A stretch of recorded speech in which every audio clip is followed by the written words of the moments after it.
So hello there, folks. It's William West Hopper, and I have Judith Ingram with me. So Judith, would you introduce yourself? My name is Judith Ingram. I'm a longtime resident of the Tenleytown neighborhood in DC. And Judith is involved in a very interesting program that helps get food to people who need it. So why don't you talk a little bit about that program, how it started, and how you got involved? Well, I've been involved in delivering food to needy neighbors since the beginning of the pandemic. I started out as a volunteer with Ward 3 Mutual Aid, and our principle has been that we can help each other. It's not just some people giving to others, but everybody can mutually help one another. Most of our work has been delivering groceries to homebound people who simply can't afford to put food on the table. We also help out with prescriptions, rent assistance, and help navigating the bureaucracies to make sure that people are getting the government benefits that they're entitled to. Well, so that's one of the things that many people don't think of as Ward 3 as having people that need that kind of help. But there are people here in what appears to be a pretty, comfortably set neighborhood, but we have people that need these things. Correct. And that's something that people don't understand, and it's not just the homeless people, is it? Not at all. First, there are probably a lot more people living on the edge in Ward 3, long-term residents, than we've ever been aware of. And the pandemic has shone a light on them in a way that it hadn't before. We have a number of people living in rent-controlled apartments. We have former government workers, retirees, whose pensions just don't go nearly as far as they used to, maybe 10 years ago. But we also have a newer population of people who receive vouchers to live in mostly large apartment buildings along Connecticut Avenue, Wisconsin Avenue, Massachusetts. And that's where a lot of our neighbors who use Ward 3 Mutual Aid services and the new Pantry services live. Ward 3? Ward 3 is in Van Ness? Is at that, yes. Van Ness. Van Ness, right. Connecticut Avenue. Right. You're telling me is one of the most food insecure neighborhoods. Concentrations in Ward 3. Amazing. When you look at that community with the amount of embassies around, high-end homes, high-end apartment buildings, and all the young people that are there, that is just, that's just almost shocking to hear that. If you were to park your car in the parking lot back off of Connecticut Avenue in any of that huge complex for Washington, high-rise apartments, you'd see a lot of our neighbors. A lot of the people who use the pantry are living in those buildings. So you said that you had started this, really got focused on this during the pandemic in the last 14 months. No, but you were obviously aware of it long before that. Were you involved in projects before that were like this, or? Not exactly like this. This is my third big, to me, it's a big social project. I used to be a reporter working mostly abroad. And one of the frustrations there was I was always on the job, and I didn't have time really to give, I didn't feel like I had enough time to give back to my community. And so when I came back to Washington, this was one of my goals. And then at the beginning of the pandemic, we were all sort of closing in. We were basically concentrating on our homes, our immediate surroundings, trying to keep ourselves safe, keeping our families safe. And I saw leaflets up on trees and utility poles advertising Ward 3 Mutual Aid, basically saying, do you need help? Here are all the things we can help you with, and I connected with them. What was the door that opened when the pandemic and you realized, oh my gosh, there are people out there that are in need of something? It did open my eyes to the other people who Ward 3. So my first tasks with Ward 3 Mutual Aid actually were to drive food over to Anacostia. It was a point when there was a tremendous amount, there still is a tremendous amount of need there, but just getting food there was a challenge. And so I was driving groceries there, and then I began picking up orders here. People would put in their grocery orders. I would go to Giant, Trader Joe's, wherever I could, pick up the groceries and deliver. You don't come to this you didn't just walk in to be a person that cared about other human beings. I think you, from what you told me, just a little snippet that your family came here in the 60s to Washington, and at a time when Washington, D.C. was really in need of a lot of stuff. Yeah, so my father came here. We came from California. He came here. He worked in the D.C. government. In the 60s. In the 60s. Which must have been a very interesting time. It was a fascinating time. Now, of course, I wasn't even 10 when we came here, so some of it went right over my head, but we marched in anti-war protests. You mean your parents marched and took you along, or Sure. did you take them along? My dad was in the command center, and my mom was marching with the kids. Okay. He was working for the D.C. government. So did your parents instill in you this kind of sense of caring about others and about, being inclusive in a diverse community? Yeah. I was brought up in a progressive family. We were brought up to speak up, to act. All along the way, I've been indoctrinated with the importance of service. I was brought up by parents who were always involved in the civil rights movement, and when we moved here, the watchword was fair housing. Mm-hmm. That's what my mom worked on, and now we're looking at affordable housing, and it's really very much the same issue, and nothing really has improved. The program that you're doing right now, it's very grassroots, is that correct? Correct. And when did it actually get started where people in Ward 3 are collecting food or putting together food packages or whatever for other people in Ward 3? Talk about that process. So this grew out of my work with, our work with Ward 3 Mutual Aid. We've been delivering groceries, and you could spend 3 lives delivering groceries. Mm-hmm. We have such long lists. Our system here is a little different from other wards where they tend to have a depot system. Mm-hmm. So there's a set number of products that people can get. People will get uniform boxes, that kind of thing. So Others May Eat is one of the hubs in Anacostia. And here, it was born a little bit out of this new perspective I had, because not only am I delivering food, I'm seeing the way people live in this ward, and people that I'm ashamed to say I really hadn't noticed. Mm-hmm. That you'll go into some of the old, classic old apartment buildings. Most of them are now setting aside apartments for housing voucher residents. And you'll hear some stories of the way the new residents feel they're treated, the way they feel like they're not getting the best maintained apartments, and a sense that people are living, one accident away from bankruptcy or from eviction, one medical bill. I have a much better appreciation for how a lot of people are living a pretty hand-to-mouth existence in this neighborhood. And I don't think that's anything that anybody, certainly from our sort of little white world over here, and I live in Ward 4, and I'm aware of it, but I think that's just one of the things that we really have to realize, that there are people out there that are just really living on the edge, and food is an issue, and paying the bills is an issue. But that's just one of the things here in this ward that we just don't think that it's happening. And what is the exact name of the group, and what would the website be or the contact information be? Right. So the Ward 3 Mutual Aid is the name of our group in Ward 3. You can check Google it, and you'll find all the contact information. Our hotline number is 202-556-1315, and that's where people can call to request help. But it's also a good place to call and offer help. But the Pantry is not solely a Ward 3 Mutual Aid effort. Okay. But if somebody wanted to volunteer, what would be some volunteer roles if somebody just wanted to try it? So the main thing that people come in to do is either hotline operator, which you can do remotely through your computer. You'll talk to people, assess their needs. Sometimes it's so I think some of our most valuable work is hooking up people with the services that they just aren't aware of.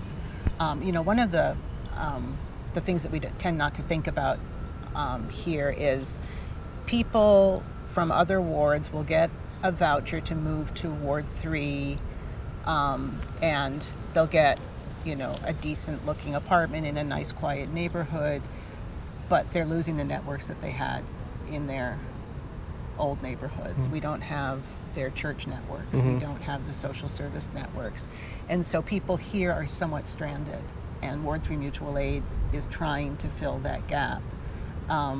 So we will offer them the same kinds, we'll try to offer them the same kinds of referrals that they might have gotten from some other community group in other neighborhoods. So another volunteer position, you talked about grocery getter. So that's somebody that collects the groceries from your main location, or goes to the 'cause stores, or what? Right. Or what? So the difference in Ward 3, we shop. Okay. So we will pick up a grocery order. Ms. XYZ needs, chicken, rice, peppers.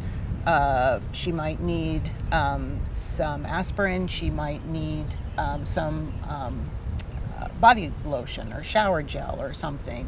That's the sort of thing you can't buy with food stamps. So we are filling in the gaps. Whoever volunteers to take that order can go to the store, pick up everything, deliver. Either it's a contactless delivery to the lobby or left outside an apartment for somebody who can't leave their apartment, or hand it across the threshold.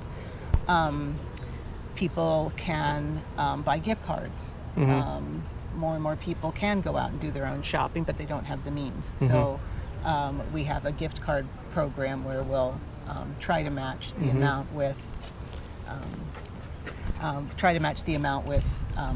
the size, family size, and the Giant or Safeway or Trader Joe's or whoever you buy the food, is there like a discounted stuff, or you're just buying stuff, trying to use your coupons if you've got coupons or stuff like that? Yeah, I mean, we operate on donations.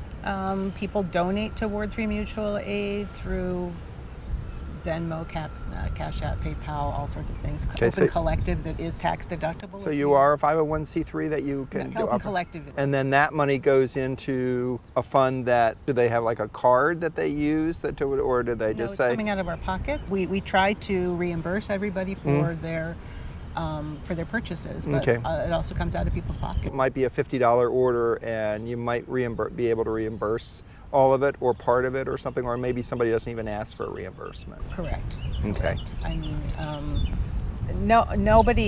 we wouldn't want any volunteers to hesitate to join the group because they think they won't get reimbursed. We will prioritize. But there are positions that they don't have to expend money to volunteer. Right, there are in. lots of organizing positions. So there's the hotline. We have drivers who pick up and drop off. We work with St. Paul's Lutheran Church, which runs a pantry on Saturday mornings, and they provide food from the Capital Area Food Bank. That doesn't require any expenditure. If you drive, then it's gas money. You can walk there with your shopping cart, and we can give you addresses close enough by for a nice walk. Some of it is taking resources that are here and getting them over there. Okay. It's when we think about the convenience of something like St. Paul's, a service like St. Paul's on Saturday mornings for 2 hours, they're open. Anybody can go up and get a 20-pound box of shelf-stable food.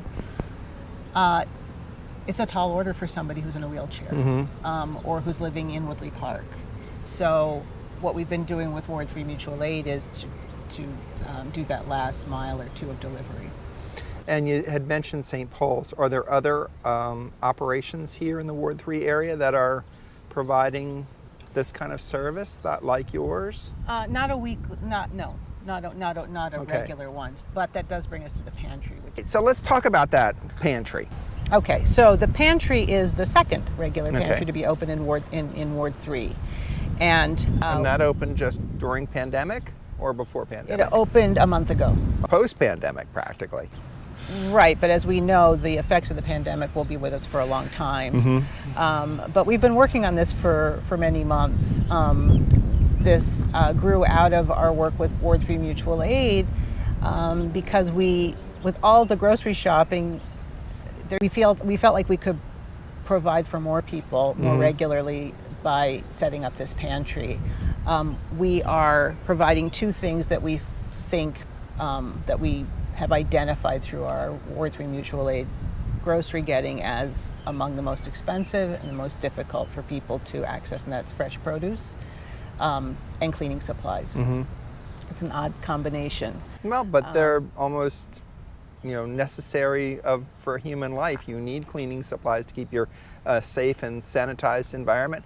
And fresh produce you need those vitamins coming that only really come from fresh produce, because canned food is so full of salt and preservatives. So we worked for quite a while to garner support to open this pantry in space that has been donated by UDC. Okay. And they generously have let us use the back of a building that they have leased for the next few years. We don't have our memorandum of understanding doesn't go that far into the future, but we're very grateful to UDC for making that happen. It's in one of the most, it's where there's probably the biggest concentration of food insecure people in. It's just, it's just shocking, and I hope our viewers think about that in Ward 3 in Van Ness, which we think of as pretty, swanky. It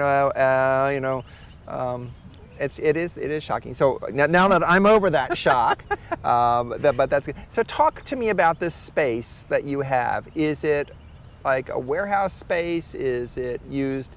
What kind of permit do you have to use it? I take it you can't cook there because you don't have a kitchen there. No. But what is it? Just basically a place to locate stuff and sort things, and that's what it is. And what we try to do is bring stuff in one day and send it out the next day. So we're really not storing a lot of stuff there.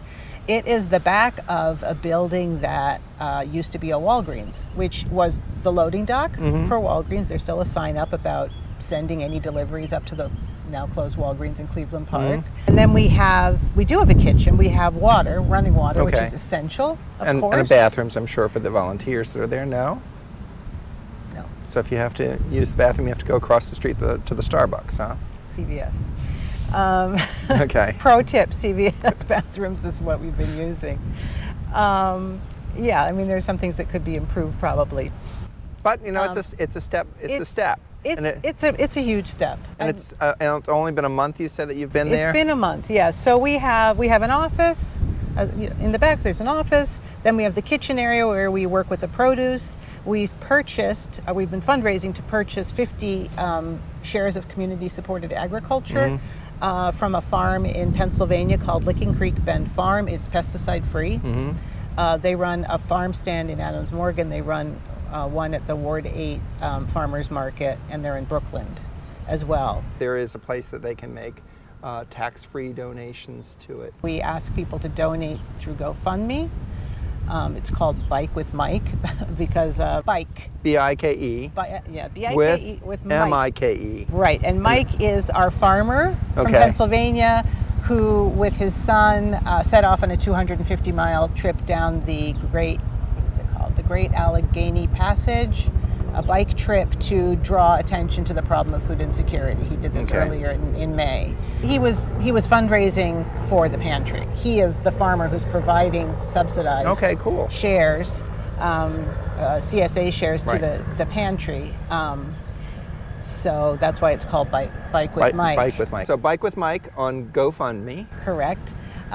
We also have a website called feedthefamilydc.org, where there are other ways to contribute funds. And the key to that is Feed the Family DC, because when I did the research online, I saw there was lots of Feed the Family out there, but feedthefamilydc.org. Right, which is a 100% volunteer-run organization. So we don't have paid fundraisers or.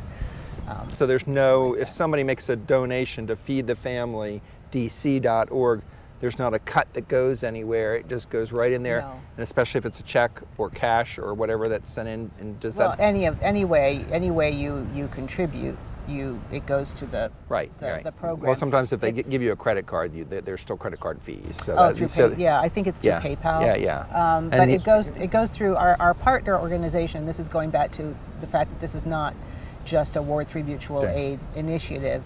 We've partnered with the International Women's Democracy Center because we needed the NGO connection to have an insurance policy, Right. To have somebody who could sign the agreement with UDC. And we're beginning to look at grants. And for all of those things, you would need a real organization and not just a group of people. Cool. Another way of contributing to the effort is to bring cleaning supplies to the pantry, which is at 4225 Connecticut Avenue. We accept donations on Saturdays.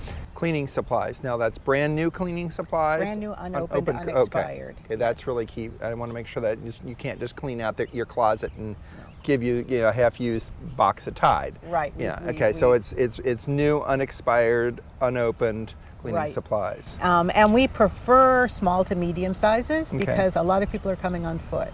Okay. And when you say cleaning supplies, what is the need for it? Laundry detergent, dish detergent. You What is think it? about the basics that you have in your own home to maintain a clean and healthy environment. You need laundry detergent, you need dish detergent, you need surface cleaner. Those are the three biggies. And what about toilet paper and paper towels? And we definitely need toilet paper. In fact, our toilet paper supply is quite low right now. Paper towel, we don't encourage people to use paper towel. What about sponges or rags or things like that? Sponges, yes. Rags, washing cloths. Again, your favorite supply, somebody else will love too. So, if you love an organic cleaner that doesn't have fumes, by all means buy 2 or 3 and bring us the extras. We will gratefully accept it. Well, what about laundry detergent? About automatic dishwasher detergent? Yes, because a lot of them are living in the park and they do have dishwashers. I don't think it's been a big item on people's lists. It tends to be the hand detergent. We also accept personal hygiene, hand soap, deodorants, toothpaste. We have a number of unhoused people that we've been serving for the past 4 weeks.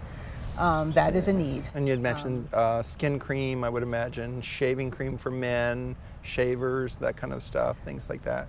Yeah, I guess if it wasn't all women running the pantry, we would have thought of that. Yes, Somebody did ask for a razor the other day, and we all thought, really? But we don't keep anything sharp at the pantry, so that we don't have knives either. Can openers. Can openers are a big thing that you don't think about.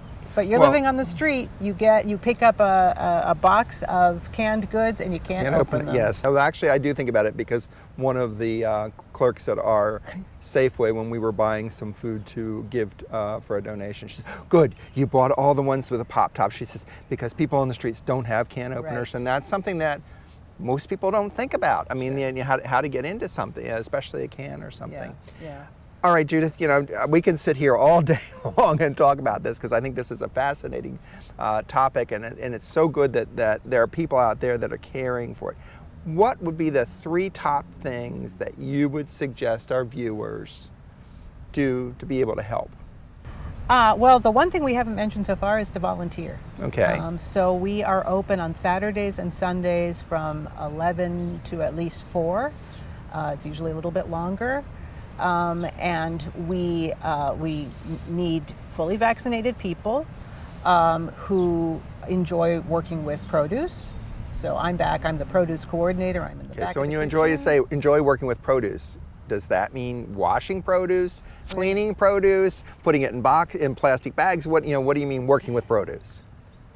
I mean, you greet 3 bins of kale with joy. Okay. And yes, enjoying. We don't actually wash the produce because as soon as you start washing, it starts degenerating. Okay. You've got to keep it going because we are getting our donations in on Saturday. We're distributing on Sunday. We've got to keep it overnight. Okay, so you don't wash them. So you're just basically sorting them out so that they can go. We're sorting, we're counting, we're inventorying, we're strategizing. We're trying to put together a well-balanced bag for the following day's distribution. Okay. And we have 2 main sources. So we have the farm. I go. My day on Saturday begins at 6 a.m. at Tacoma Park, where I pick up the CSA shares, and I see what the backbone of our offering is going to be for that weekend. Then I'll bring that to the pantry. Gently take it out of the car and place it in the pantry. Right. But I clean out the car because I need the car to be free for the trip to Adams Morgan to glean the Adams Morgan Farmers Market, where I will, at the end of the market, anything that they can't sell, where they have excess, whatever, And some of them could even be boxes, CSA boxes that somebody didn't pick up. We'll grab those and get them back to the pantry. We also glean at the UDC Farmers Market, and this is through Food Rescue. Okay. Which is a very important component of all of it. So you don't, if you don't really love to work with the produce and you love to work with people, we need people too. Good. Because you are the interface. With So if you're not a kale person, if you're not a kale person, or a cabbage person, but you like people, then that's okay. Yes. So one was volunteer and help. All right, give me number 2. Number 2 would be contribute money. Okay. We are still about, we're about 2/3 of the way to being able to pay for all of our CSA shares. So we are looking for monetary contributions.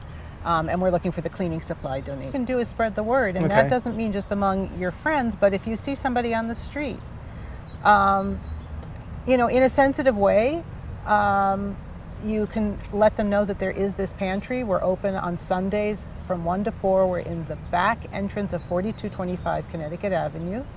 And that's right across from UDC. Across from the Giant. From the Giant there, and then UDC's on the other side of Connecticut, and then there's Van Ness North apartment buildings behind, and some other apartment buildings triangle, there, and then Burke School's just a little bit further down. Right. If you've gone to Burke, you've gone too far. Yeah, So okay. we're right across VZ from the Van Ness Giant. We do not require any proof of eligibility. We ask questions only to be able to be accountable to our donors, who we're serving, where do they live, what zip code or what street, what block on what street. We're not asking for identifying information. We're not asking for proof of citizenship or proof of eligibility for any benefits. Whoever needs food come can come and get their bag, get a kind word, and we offer a basic suite of cleaning supplies, but we also have a store of things that you don't need on a daily or even on a weekly basis. But so in that situation, do people just say, here's what I need, could I have that? Or do they go, oh, there's that, I'm going to get this bag, and when they get home, they see what's in the bag? Or can they, they can ask. Okay. They can ask. And we are evolving. We are very much at work we have what's called an iterative approach to our IT, and this pantry is an iterative approach. We're seeing what works and what doesn't. Even to the even at the point of, should we bring people in from the right or from the left? Where are the bottlenecks? We have a very limited number of volunteers. Volunteers sound like that. Volunteers and money would be a real key point. Be things there. Yes. So Yes. And it's feedthefamilydc.org. So go on there and check it out. And I want to thank you, Judith, for talking to me about this, but more importantly, I want to thank you for the people in this neighborhood who need the services that you and your pals and your associates have been providing. And that's just so important that many of us are just totally blind about that. So thank you for letting me know more about it. thank you for the opportunity to talk about it. All right, next time we'll talk about something else based here in DC. Thank you for joining us. See you then.